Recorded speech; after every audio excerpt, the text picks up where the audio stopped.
And then let's just finally look at Green Bay and Philly. This is a very interesting matchup and handicapping scenario. Green Bay, of course, looked very alarmingly sluggish on offense in their last game last week, which was a very important game against the Bears. They've also looked great at times this year, at times like a legit Super Bowl team. But Philly, when Michael Vick is healthy and playing at full intensity, they've just looked unstoppable. Green Bay does have a great defense and pass rush, and Vick has struggled when pressured this year, especially against the blitz. So it'll definitely be a strength versus strength showdown in that regard. And this, to me, is looking like a game where a blowout by either team wouldn't be a huge surprise. So I don't see either side as being one that's very attractive to me. With Philly as a 2.5-point favorite, I'm wondering what your takes on this game are, and if you see any value anywhere, if there's too many unknowns for your liking. Scott, what do you think?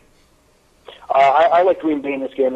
Full disclosure, I bleed green and gold, so you have to be able to separate that if that's my rooting interest or if I am on target here. But I think something that gets undervalued quite a bit is Green Bay's defense. Their defense has played unbelievable this year.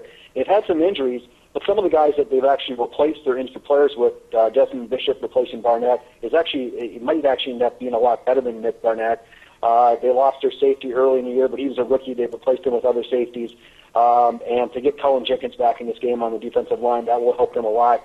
This defense is unbelievable. They were second in the league in giving up points. In their last 9 games, they haven't allowed more than 20 points, other than the New England game. But let's remember, that's the game when Matt Flynn played, and they returned an interception for a touchdown. And unfortunately, they let the offensive lineman return the kickoff down to the 4-yard line, which accounts for another 7 points. So they really only gave up 17 points to New England's offense. So this defense has played unbelievably well. They can put pressure on them. They won there, obviously, early in the year, 27-20. But Kevin Cobb obviously started that game, and they basically shut him down. And Vic came in and actually ran for over 100 yards against them, moved the ball fairly well on him, but I think that was more to them just not being able to game plan. And the recipe to stop Vic, I think, has kind of been written in the last few weeks with what the Vikings did to him. The Packers obviously will try to pressure him a little bit. So, I think the offenses are pretty much equal if Vic is on, but the defenses are dramatically different here. Philadelphia gave up almost 24 points this year. They've been savage with injuries on the defense. Stuart Bradley's going to be out more than likely. They lost their safety, Allen, earlier in the year. They lost Graham on the defensive line. They're ripe to be taken advantage of from the Packers' offense, and the Packers' defense, I think, is head and shoulders above Philadelphia. I like Green Bay plus the points, and I would actually look at the under here. Only fear of taking the under is if Green Bay would explode against this defense. But they should shut down Philly, I would think, and not really give Philly more than maybe 20 points in this game. That's an interesting analysis. Zach, what does your math say, and how much do you trust it on this game? That's a really good question, Peter, and our math is it's really bizarre here. If you can get the game at Philadelphia -2 instead of 2.5, we'd actually put our clients on the money line here. Very good records with both teams. To be exact, what our records are with both teams straight up this year is we're 10-6 with Green Bay and we're 11-5 with Philadelphia. In situations where we differ from the Vegas point spread by under 1/2 point, under 1.5 points, we're 76% on the year. But bear in mind, if you're looking at Philadelphia -2.5 in that game, all that information goes for naught and all is irrelevant because it doesn't fit the requirements anymore.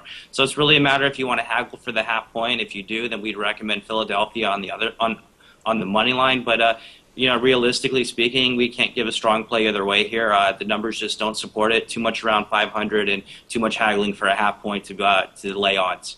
Yeah, and also like Michael Vick, his health, for one, and his likely performance seems to me to be a difficult thing to sort of get a read on. Bob Harvey, do you have any read on this game or Michael Vick's likely performance?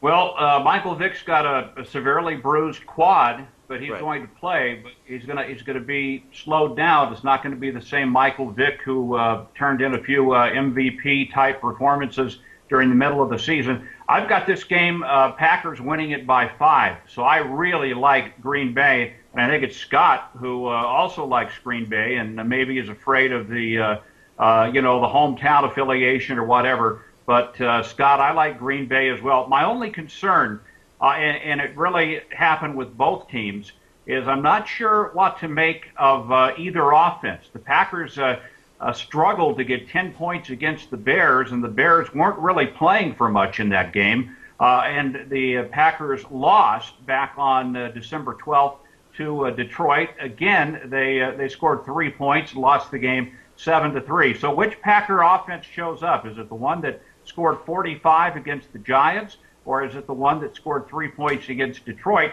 I can say the same thing about Philadelphia. They closed by scoring 13 points against Dallas and 14 against Minnesota, two teams that aren't in the playoffs. So just a couple of schizophrenic teams, but I'm going to go with the Packers in this, and I like them to win outright, and no opinion on the total.